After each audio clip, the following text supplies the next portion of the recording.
मैं उपस्थित हूँ जिला सहरसा में। हमारे साथ एक ऐसी बेटी है बिहार की जो अपने जिला ही नहीं राज्य नहीं अपने देश का नाम रोशन कर रही है। लगातार कई सारे मेडलों से आप लोग देख रहे होंगे, हिसाब लगा रहे होंगे कितने जगह फर्स्ट आई है, कितने जगह सेकंड आई। उनसे जानेंगे किस किस जगह आपकी प्रतियोगिता हुई और कहाँ कहाँ पे कौन कौन से मेडल आए हैं और आपका लक्ष्य क्या है। पहले अपना नाम बताइए। मेरा नाम पूजा कुमारी हुआ।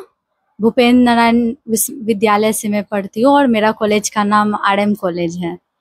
और इधर करंट में ही 24 तारीख को एक कंपटीशन हुआ था हमारे यूनिवर्सिटी के तरफ से, अंतर विश्वविद्यालय का, जिसमें नाटकीय प्रतियोगिता था और अनेक विधा के प्रतियोगिता थे, जिसमें मेरा प्रथम स्थान रहा और ये यूनिवर्सिटी का था।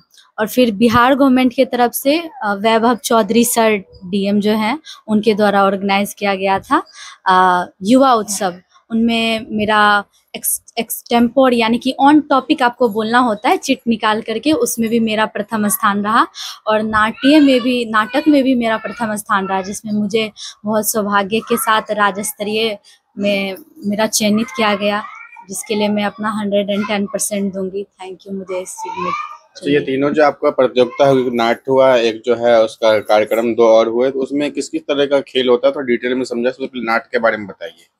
नाटक में जैसे होता है कि आपको ऐसा टॉपिक चुनना पड़ता है जो आपको ऑडियंस से कनेक्ट कर सके, आपके नाट्य में कुछ ऐसा हो जो आगे वाला कुछ सीख सके, अवेयर हो सके उस चीज को लेकर के। और स्पीच में आपको ये होता है कि आपको हर एक चीज के बारे में जानकारी होना चाहिए ओवरऑल, कि आपको ये पता नहीं होता है कि आपको किस टॉपिक पे वहां आ जाएगा या पूछा जाएगा।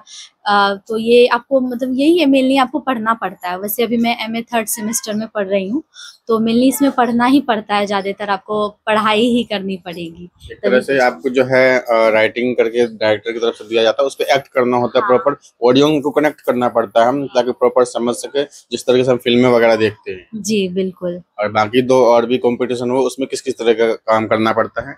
उसमें तो आपको मिलनी है कि आप प्रिपरेशन करके नहीं जाते हैं, आपका उसमें जो भी होता है आपका वो खुद का नॉलेज होता है कि ऑन टॉपिक आपको आता है, उसमें आपको बोलना होता है कि आपकी उसके बारे में कितनी जानकारी है। आजकल का युवा हमारे जो गवर्नमेंट जो भी वर्क कर रहे हैं उनके बारे में वो जानकारी रख रहे हैं या नहीं रख रहे हैं। जैसे कोई टॉपिक देते हैं भ्रष्टाचार या कोई राजनीति, पॉलिटिक्स, भ्रष्टाचार है तो आपको जैसे ऑन स्पॉट भ्रष्टाचार आ गया तो माइंड में आपको कुछ बोलना है, तो उस पर आपको शॉर्ट नोट देना है, तो उस पर आपको बोलना होता है। मेरा टॉपिक था वहाँ पे अभी करंट में स्वरोजगार पे बोलने का, तो मैंने उन्हें बताया था कि गवर्नमेंट बहुत सारी स्कीमें चला रही है, जैसे वोकल फॉर लोकल के सहायता से हम अपनी स्वदेशी उत्पादों को अपनाते हैं और इसमें आर्थिक व्यवस्था को आगे बढ़ाते हैं, जैसे कि प्रोडक्शन लिंक इंसेंटिव जैसे स्कीमों के द्वारा गवर्नमेंट विश्वकर्मा योजना, वो सब इसके द्वारा व्यापार और व्यवसाय की प्रक्रिया को सरल बनाया गया है। तो ये बहुत ऐसी तरीके हैं जिनसे हम खुद अपना करके स्वरोजगार बन सकते हैं, जैसे कि सबका साथ सबका विकास, नौकरी देने वाली सोच की बजाय पाने वाली सोच की बजाय नौकरी देने वाली सोच की वरीयता देते हैं, ये सब होता है। और तीसरा जो होता है, बहुत सारी टॉपिक्स होती है, जैसे इससे पहले भी विकसित भारत पे हम लोगों ने बोला था कि एक युवा विकसित भारत को कैसे देखता है, तो इस पे भी मैंने बोला था कि एक युवा विकसित भारत को, जैसे कि 2047 में एक विकसित भारत को युवा इस तरह के देखता है कि हम बहुत सारे एग्जाम्पल ले सकते हैं।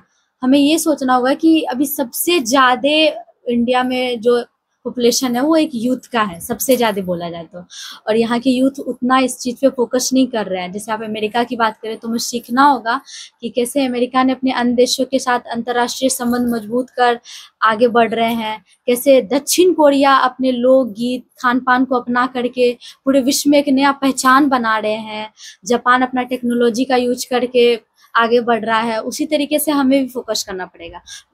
गवर्नमेंट ऑफ इंडिया की बात करें तो यहाँ पे सबसे ज्यादा इंटरनेशनल लेबर ऑर्गेनाइजेशन के रिपोर्ट के अकॉर्डिंग महिलाओं की भागीदारी होती है। यहाँ पे 37% महिलाओं के पास सिर्फ रोजगार है, बाकी 68% बची महिलाएं आज भी बेरोजगार हैं, जिनका देश के विकास में कोई योगदान नहीं। ऐसे में आप ही बताएं कि अगर हम देश के विकास बनाने की लड़ाई में अपनी आधी सेना के साथ उतरेंगे, ये लड़ाई कैसे जीतेंगे।